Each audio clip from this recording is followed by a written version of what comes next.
नमस्कार दोस्तों, मैं दूसरा पार्ट लेकर आया हूँ आपके लिए। नहीं, तुम लोग अपना खाना खाओ। मुझे तो गुड़ और रोटी खाने की आदत है, मैं यही खा लूंगी। अरे हमारा खाना टेस्ट करके देख, ऐसा टेस्टी खाना तूने कभी नहीं खाया होगा। रीना को पिंकी की ये बात बहुत बुरी लगती है। उसकी आंखों से आंसू छलक आते हैं।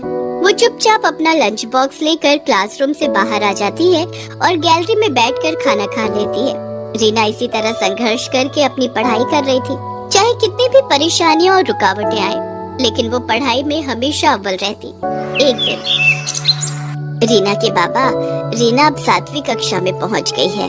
वो अब बड़ी हो रही है। उसके पुराने स्कूल ड्रेस छोटे हो गए हैं और कई जगह से फट भी गए हैं। इस बार हमें उसके लिए नई स्कूल ड्रेस सिलवानी ही पड़ेगी। मैं समझता हूँ रीना की माँ, लेकिन मैं क्या करूँ? तुम तो जानते ही हो कि सब्जी बेचकर हमें 2 वक्त की रोटी पानी किसी तरह से मिल रही है। अगर इस बार रीना के लिए नई स्कूल ड्रेस खरीद ली तो उसकी किताबें नहीं खरीद पाऊंगा। रीना के बाबा, मैं सोच रही थी कि रीना के स्कूल जाने के बाद मैं सारा दिन खाली रहती हूँ। आप भी सब्जियाँ बेचने बाजार चले जाते हैं, तो क्यों ना मैं भी कोई काम कर लूँ। इससे 2 पैसे ज्यादा आएंगे और रीना की पढ़ाई में वो पैसे काम आएंगे। ठीक है रीना की माँ, ऐसा ही कर लो। कम से कम रीना के लिए नई स्कूल ड्रेस और नई किताबें तो आ जाएंगी। रीना अपने माता पिता की बातें सुन रही थी। वो मन ही मन सोचती है, माँ पिताजी, आप दोनों मेरी पढ़ाई के लिए जितनी मेहनत कर रहे हैं, मैं वादा करती हूँ कि मैं एक दिन आप दोनों को दुनिया की सारी खुशियाँ दूंगी। दूसरे दिन से तारा कुछ घरों में काम करने लगती है।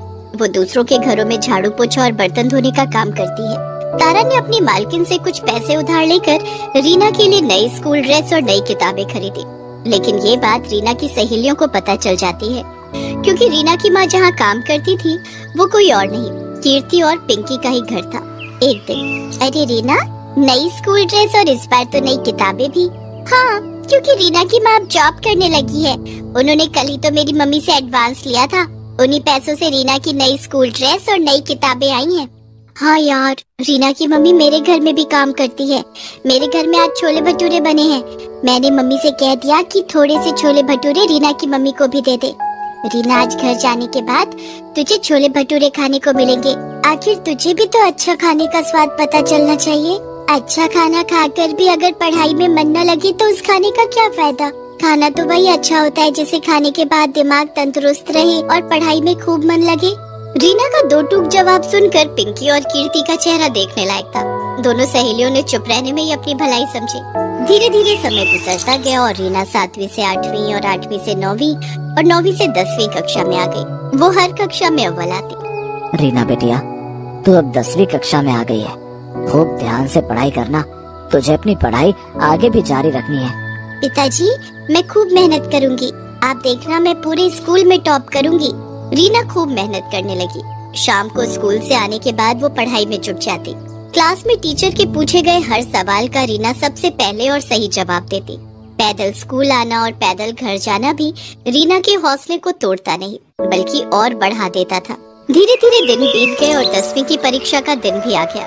रीना, ये ले, दही चीनी खा कर जा, परीक्षा अच्छे से दे पाएगी। रीना ने पैर छूकर अपने माता पिता का आशीर्वाद लिया और परीक्षा देने पैदल घर से निकल पड़ी। लेकिन रास्ते में ही उसका जूता टूट गया। ओह, इसे भी अभी टूटना था। समय पर परीक्षा सेंटर नहीं पहुंची तो परीक्षा नहीं दे पाऊंगी। मुझे वहां तक जाना ही होगा।